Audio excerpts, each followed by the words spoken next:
할렐루야. 오늘 또 하나님의 은혜와 평강이 여러분 가운데 함께 하기를 축복합니다.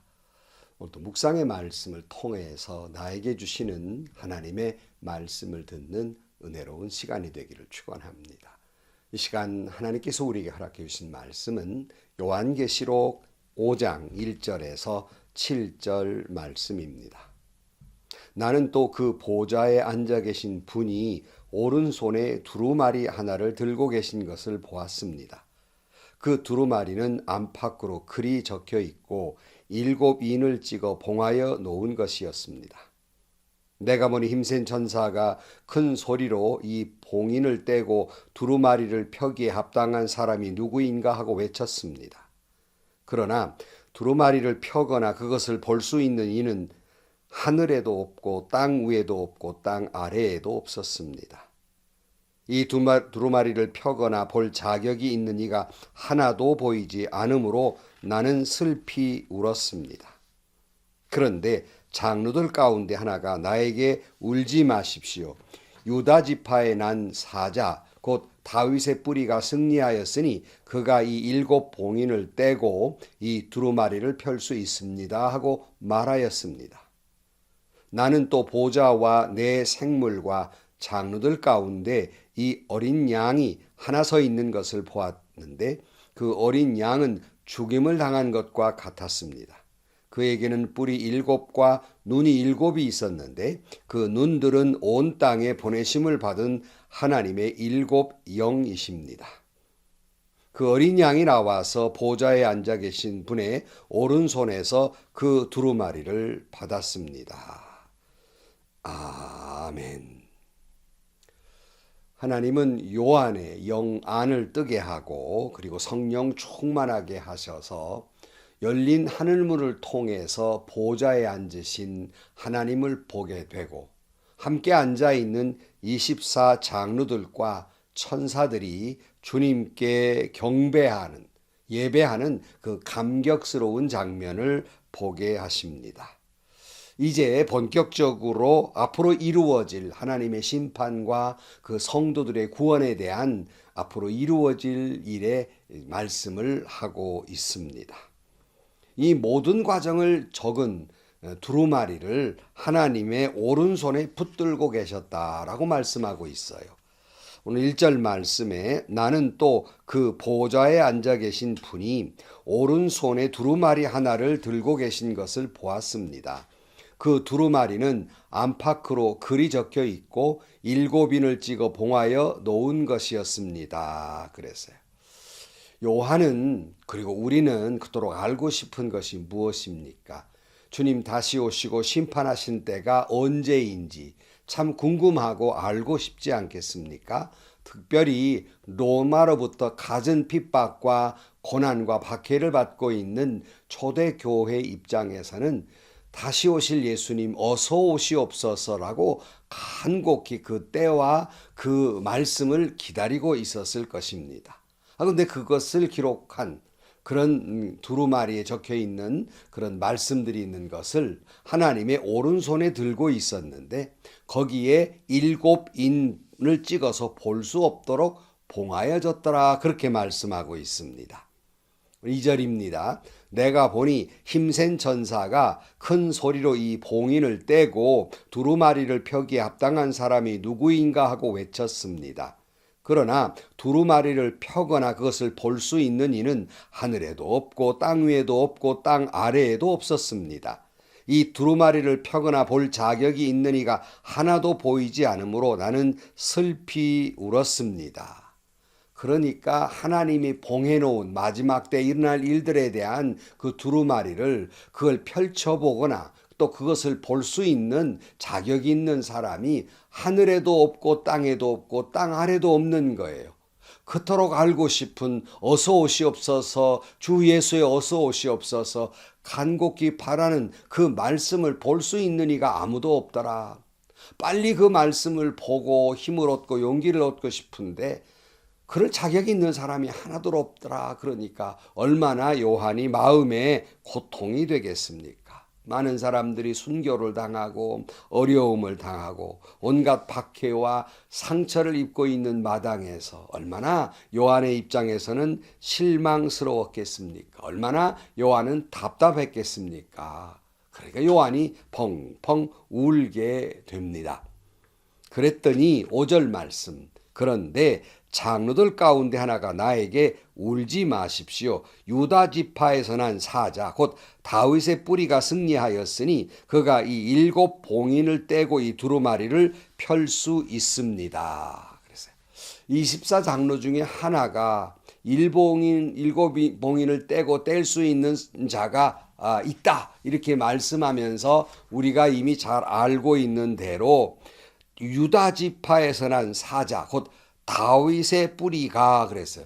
예수님을 말씀하고 있는 거죠. 그분이 이 두루마리를 펼 수 있다 이렇게 말씀하고 있습니다. 특별히 요한이 그때 보니까 어린 양 하나가 있었어요. 요한은 이 어린 양의 모습을 보면서 앞에 그 24장로 중에 한 사람의 이야기를 들으면서 이분이 예수님이라는 걸 알 수 있었습니다.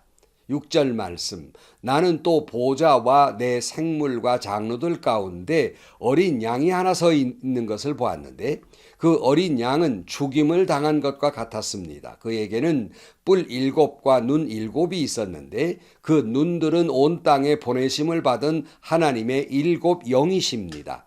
그 어린 양이 나와서 보좌에 앉아 계신 분의 오른손에서 그 두루마리를 받았습니다. 그랬어요.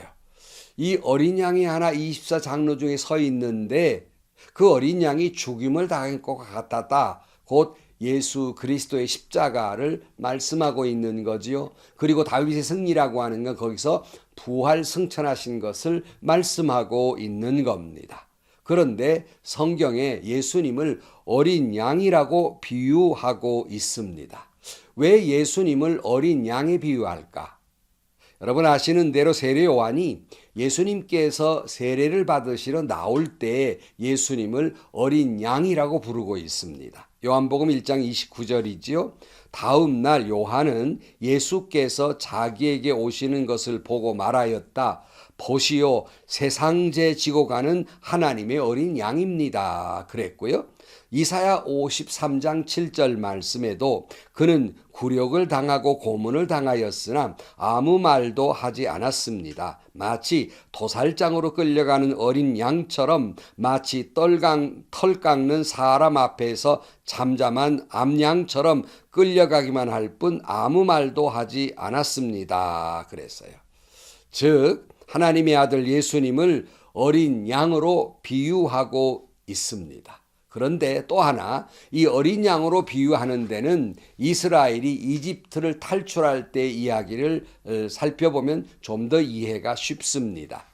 당시에 10가지 재앙 가운데에서 마지를 죽이는 그런 재앙 가운데 있었는데요. 하나님께서 양을 잡아서 양의 피를 문설주에 바르면 죽음의 사자가 지나가게 하시고 그와 같이 되었을 때 이것을 기념해서 유월절을 지키게 됩니다. 이때의 희생의 제물을 유월절 양이라고 이렇게 이야기합니다. 어린 양에 비유될 수 있다는 말씀입니다.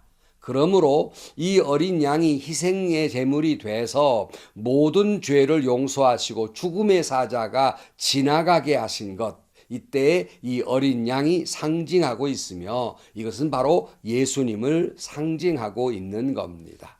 예수 그리스도의 보혈이 마치 이스라엘 사람들의 문설주에 발린 그 양의 피처럼 예수 그리스도의 보혈이 내게 씌워지고 그 때문에 죽음의 사자가 우리를 지나가게 되고 우리는 영원한 생명을 얻게 되지 않습니까? 이때 유월절 양, 어린 양, 예수님을 비유하고 있고 또 고린도전서 5장 7절 말씀에 그들의 유월절 양이신 그리스도께서 희생되셨습니다. 이렇게 확실하게 말씀하고 있습니다. 그러니까 성경은 예수님을 그저 희생의 제물이 되신 그저 어린 양 예수 그리스도를 말씀하고 있습니다. 그런데 요한이 보니까 이 어린 양에게는 7 뿔과 7 눈과 일곱 영이 있었다. 이렇게 말씀하고 있는데 여러분 일곱이라고 하는 건 완전수 꼭 하나 둘 셋 넷 일곱이 아니라 많다 그런 뜻을 가지고 있는데요. 일곱 뿔 많은 뿔들이 있다. 완전한 수가 7이니까 곧 뿔은 어떤 권능이나 능력을 상징하고 있지요. 그래서 그 어린 양 예수 그리스도는 그 완전한 능력, 권능을 가지고 계시다는 걸 뜻하고 있고요. 또 일곱 눈이 가르치고 있는 건 통찰력입니다. 그러므로 예수님에게는 어린 양 예수님에게는 일곱 눈이 있었는데 바로 완전한 통찰력을 가지고 계시고 또 그것을 성령에 비유하고 있어요. 그러므로 완전한 성령과 함께함으로 말미암아서 어린 양 예수가 십자가를 지시고 그리고 물과 피를 쏟으신 다음에 우리를 구원하셨고 마지막 주님을 통해서 이 세상은 심판을 받을 것이며 승리할 것을 말씀하고 있습니다. 주님만이 세상을 심판하시게 됩니다. 이 두루마리를 펼 수 있는 존재, 볼 수 있는 존재, 그것은 바로 우리를 위해 십자가를 지고 희생하신 어린 양으로 제물 되신 주님만이 이 두루마리를 펼 수 있고 볼 수 있는 곧 세상을 심판할 수 있는 자격이 있다는 말씀입니다. 종종 말씀드린 대로 No cross, no crown이라는 말씀을 드렸어요. 십자가 없이는 고난이 없이는 영광도 없다 그랬어요. 희생이 없는 사람은 영광을 누릴 수도 없는 겁니다. 권세도 없는 겁니다. 그러나 세상은 희생도 없이 그저 권세와 권력과 영광만을 가지려 하기 때문에 세상은 불행한 겁니다. 그러나 예수 그리스도께서는 십자가에 달려 물과 피를 쏟으시며 죽임을 당하신 이 고난과 이 고통 속에서 승리하여 부활 승천하심으로 말미암아 이제 그 권능과 그 놀라우신 은혜가 있으므로 세상을 심판하게 되신다는 말씀입니다. 여러분 이 말씀을 우리도 은혜가 되지만 당시에 초대교인들이 로마로부터 박해와 핍박을 받고 수많은 어려움을 받은 그들이 우리가 믿는 예수가 이제 마지막 심판의 권한을 가지고 계시고 심판하실 것이라고 말씀할 때 얼마나 힘이 됐겠습니까? 얼마나 용기가 되었겠습니까? 다시 오늘 우리로 가져옵니다. 오늘 우리도 세상에서 여러 가지 힘겨운 일들, 온갖 핍박이나 고난이나 예수님 때문에 고통받는 일도 있지 않겠습니까? 그렇게 고통이 있어도 세상이 나를 힘들게 하여도 나를 위해 나의 죄를 용서하시기 위해서 십자가를 지시고 제물 되신 어린 양 예수 그리스도가 이 세상을 심판하게 되실 것입니다. 예수의 이름으로 고난받은 우리는 예수의 이름으로 심판하시는 예수님을 바라보면서 우리는 힘과 용기를 얻습니다. 그런 거로 우리의 유일한 소망은 주님뿐이란 말씀입니다. 그러기에 오늘 또 이런 고난과 고통과 핍박과 상처 속에서 예수님만 믿고 예수님만 바라보고 예수님만 섬기며 주님 다시 오실 그 심판의 마지막 때를 기다리는 올바른 그저 말세를 기다리는 그 마지막 때를 기다리는 성도 여러분들이 되시기를 축복합니다. 오직 세상제 지고 가는 예수 그리스도를 바라보시기를 주의 이름으로 간절히 축원합니다. 기도하시겠습니다. 하나님 아버지, 로마로부터 박해를 받았던 초대교회인들은 오직 그 십자가 예수, 어린 양 예수를 바라볼 것밖에 없었습니다.